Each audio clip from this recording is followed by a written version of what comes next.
All right, so I just saw this headline, and I'm going to be covering this, I'm sure, after the Super Bowl.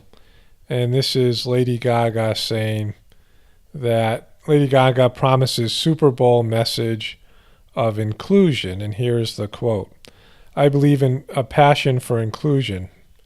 I believe in the spirit of equality, in the spirit of this country, as one of love and compassion. And she later went on to say that she believes her performance is for everyone. And here's the problem with this. Just a few weeks ago, Lady Gaga protests outside a Trump Tower after Donald Trump's shocking upset. So this was a few days after the election.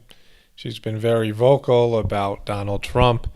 And what she's saying is, we're right and you're wrong. Now, when you have a binary system, when you have a right-left paradigm, then there is no inclusion. There's no possibility for inclusion. You have two oppositional forces against each other. It's just like when Donald Trump said he's a president for everybody.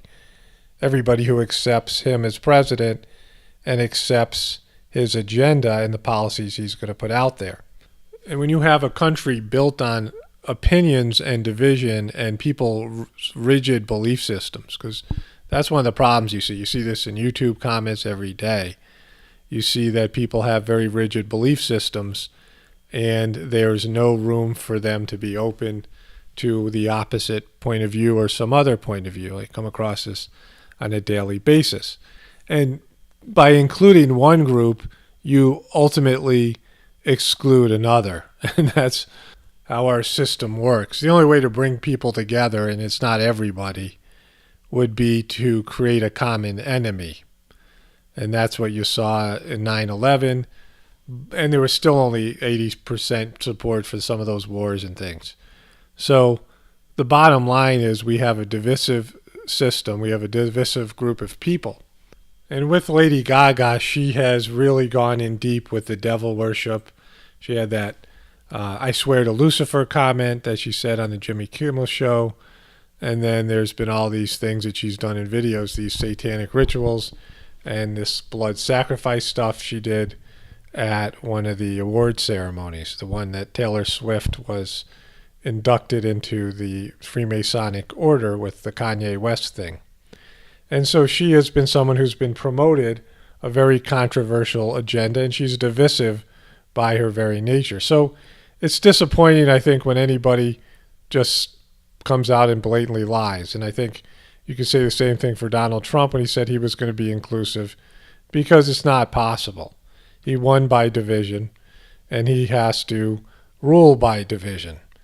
And you see this now with Lady Gaga and all these people.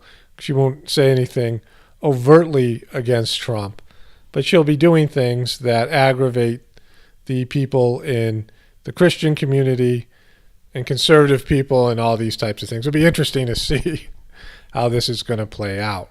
But if you're throwing up Illuminati signs and doing these types of, it's always a ritual. Halftime's always a ritual. So it's inclusive if everybody worships the devil and participates in this Illuminati ritual that's going to take place inevitably at the Super Bowl. What can you say about this? Everybody's included in this Illuminati ritual. You're all invited. Anybody who wants to drink blood, you're all welcome. All right, so I'll cover this more after the Super Bowl, or if anything happens beforehand. Everybody have a blessed day.